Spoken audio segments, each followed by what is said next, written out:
Well, my name is Matthew Milliner. I'm an art historian at Wheaton College and a longtime friend of the reason we're here today in the Farnsworth House, the painter Joel Sheesley.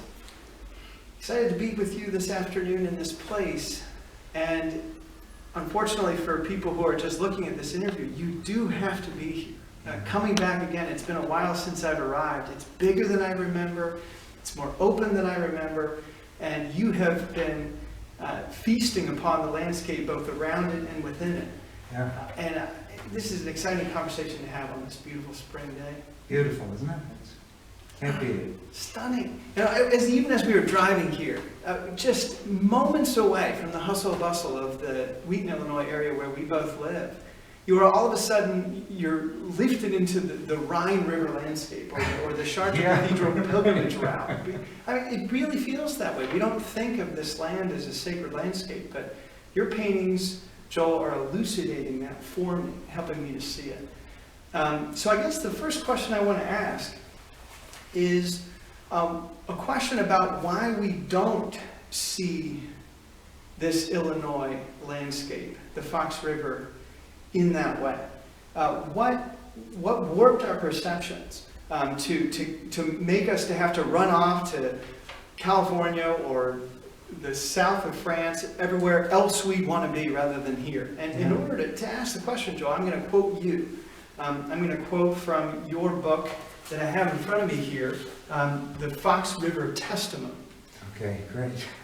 Chicago proves the power of abstract finance over geography, was a wry comment given to me as an introduction to this area. It became a kind of blinder to my finding any inherent value in the landscape. I inhabited an abstraction called Illinois and engaged it for purposes of my own. I did not admire or develop a sense of care for the landscape of Illinois. So with that, Joel, what's the background of how you discovered the Fox River in this area? Well, I have to admit, I am myself inhabited as an abstraction, as I think everyone does, or many, many people do. And so for many, many years, I knew the Fox River was here. As an art student, I'd seen the Farnsworth House in history books and been fascinated by it, but I never really connected to it. In fact, it's kind of sad that it took as long as it did for me to start paying attention to the Fox River, which happened because of a relationship I developed with the Conservation Foundation. They invited me into a 3-year project with them called the Fox River Initiative, in which they were trying to raise consciousness about the value and beauty and significance and the great resource that the Fox River Valley and the Fox River is. So they invited me to paint the river from West Dundee in the north down to Ottawa, where it joins the Illinois River in the south. And that is when I really started just investing day in, day out on the Fox River. And that is what opened up a resource that I was oblivious to and really changed everything. And then, of course, the Farnsworth's invitation to bring some of these Fox River paintings to kind of clarify the context for the Farnsworth House is the second part of that whole thing. And it's been great then through them to be active in and around the house. So Joel, you painted up and down the Fox River Valley. What made the Farnsworth House site different? Yeah, actually I think what happened is that all the painting that I've done of the Fox River and the whole watershed informed me about how to think about the Farnsworth House and painting this site, rather than this site changing the way I think about the whole river. Because basically what happened is, to me, my consciousness was slowly expanded as I, worked my way up and down the river, to the point where I realized that in a certain way, there is no Fox River. There simply is everything that is flowing into the Fox River, because a watershed is everything. every little rivulet is flowing into a little creek, which is flowing into another stream, which is flowing into a bigger stream, which is ultimately flowing into the Fox, which is flowing into something else. Anyway, the point is, it taught me to think of the ecology of the whole, you know, the sort of all, you might say. And so, coming to the Farnsworth property, clearly the thought is, well, there's the Farnsworth House, you know, paint it, you know. But what I really found myself engaged with is, we've got Rob Roy Creek to the east, we've got Big Rock Creek to the west, we've got Little Rock Creek joining Big Rock Creek just about 200 yards into the, you know, up from the mouth of the Fox. We've got the floodplain here, we've got the preserve on the other side of the river, bridges, and I found myself, you know, fascinated with the driveway that we didn't, most people don't see, you know, in the row of maple trees, you know, that line it as you climb up off the floodplain, you know, to the road up above. And so, because of that experience with painting the rest of the river, it was very natural for me to want to come here and paint almost everything but the house. I have, of course, painted the house, and I also have painted from the house, but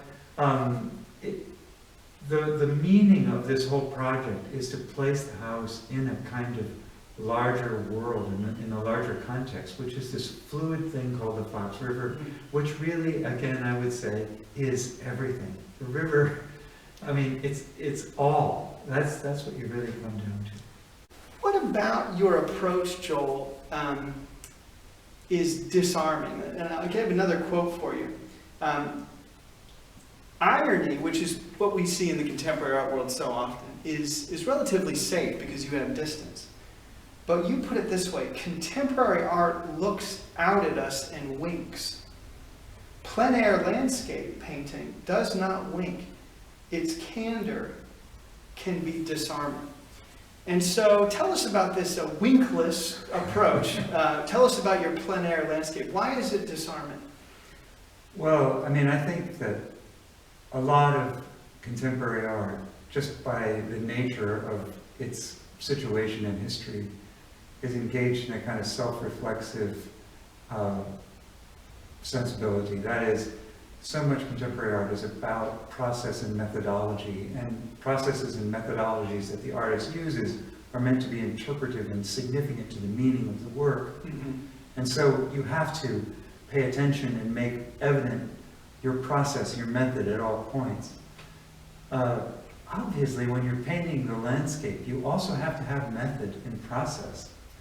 But there's a sense in which, when you're doing plein air painting, that you let those recede into the background, and all of your attention goes outward towards the landscape.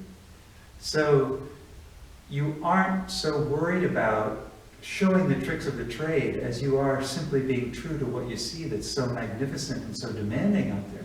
Yeah. And you know, the result, I think, is a little bit disarming in the sense that it almost appears to be a naive way to approach art in the present time, because it doesn't have that kind of irony in it. It's just this straightforward, let me contend with and wrestle with this magnificent thing that's happening out there, rather than with my own methods and, you know, my own techniques and my own way of doing things that are kind of like my bag of tricks that are more inside. Yeah.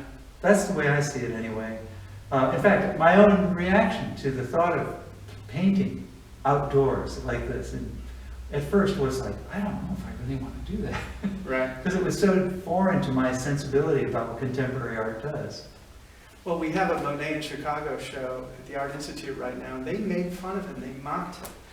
And at the end of, when he first went outside, right? I didn't realize that. And toward the end of his career, he said, I will not let you forget that you are mocking me for setting up my easel outside. But it strikes me, Joel, as a gamble on being. Like, here is reality. And instead of me having to put scare quotes around it and infrastructure and exactly, we'll just let it bowl you over. And that's the experience that I have in front of your paintings over and over again. Because it's not bowling me over, oh, someplace I'd like to visit. It's, oh my gosh, it's here right now. And I'm missing it, is what hits me. And I love what you said. I mean, planar painting is like taking the scare quotes off. So everything doesn't appear in quotes, it simply is.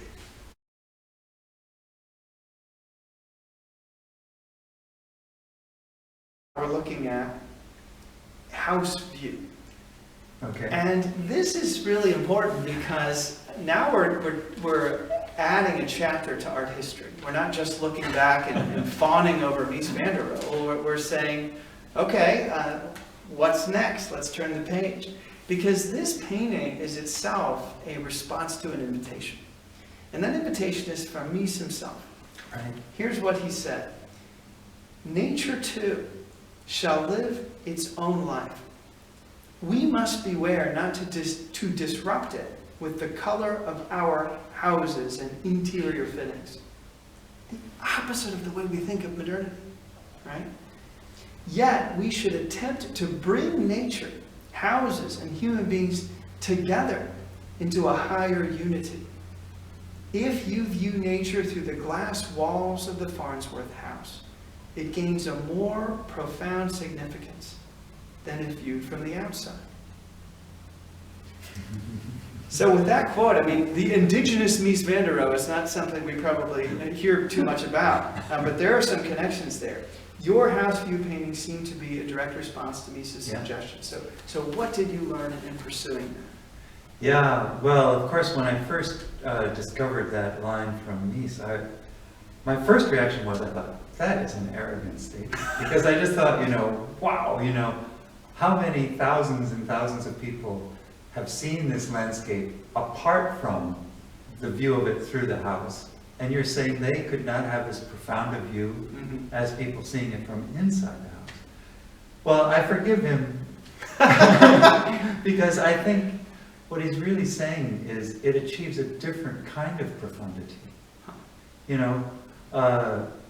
Taking in a landscape as all around you, without divisions, without the sort of separation that this house allows you to have, is an entirely different, the profoundness that you get from that is a different kind of profundity than what you get from here. Because from here, you realize that there is almost a sense that something is a diorama. Either that's a diorama out there, or I'm in a diorama in here. Do you know what I mean? Like a fish in a... Yeah, and you don't know which side of that equation you're actually on, which brings you to a new consciousness and a new awareness about just everything about yourself and about the world that you are wanting to believe, or that you thought you believed, or that you might one day be able to believe in. So, I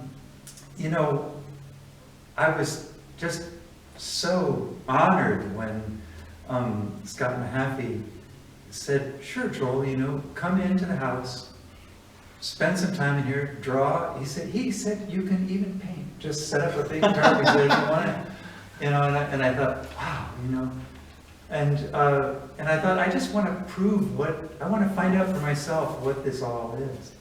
And my solution then, after thinking about it and working on it, was to, in a sense, silhouette the house in the paintings and turn everything on the inside into a very dark kind of gray, which would then illuminate these bursts of light, outside. Looking at your painting, Farnsworth House on the Fox, let's talk about the human and natural conversation. Quoting you again, because I've just found this book so rich.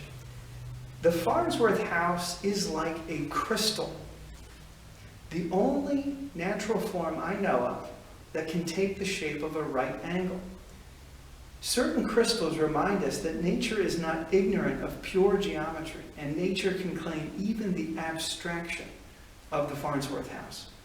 Like pyrite crystals set in amorphous metal marmstone or a perfect salt crystal on the Dead Sea shore, the Farnsworth House, sitting on the bank of the Fox River, demonstrates nature's dominion over both the organic and the geometric.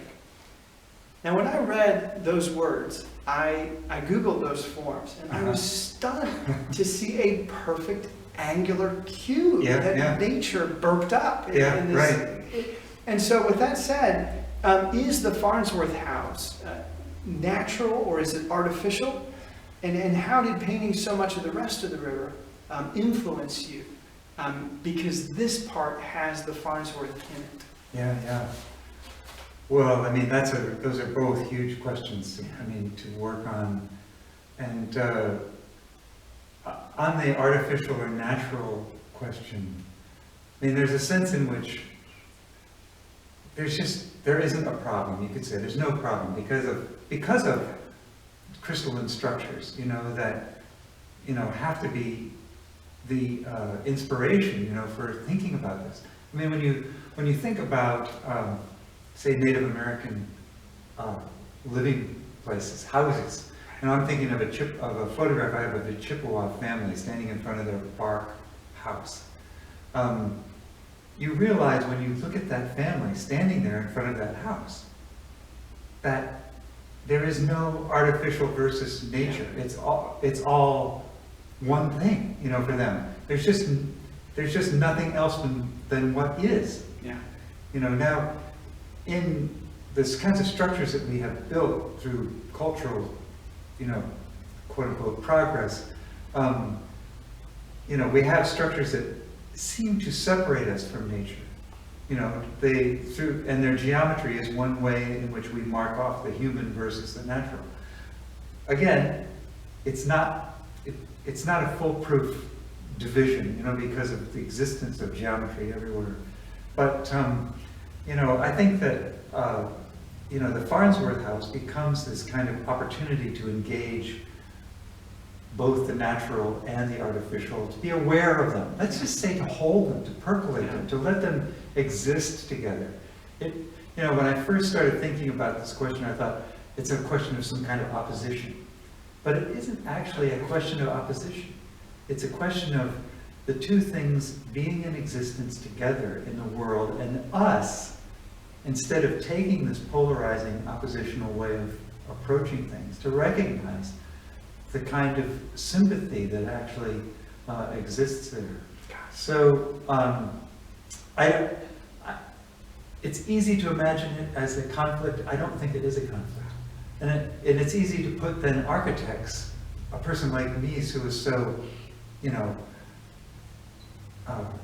famous for being, so, assertive about different kinds of things, and to sense that there's some kind of tension there. But really, I think he was not hoping for that. He was hoping for the opposite. Yeah. Of course, when you think, though, back to these Chippewa Indians in their bark house, it has no windows. Yeah. And here we are all about windows. Yeah. And they didn't need windows in a way that we need windows.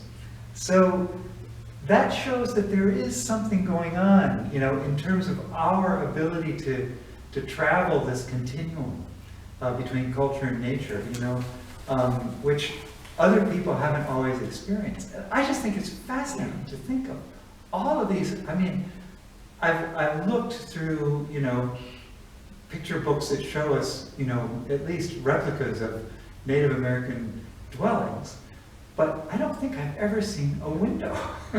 So here we have windows. That means something. I'm not sure, it maybe is a way of giving us an opportunity to get back to something we've lost.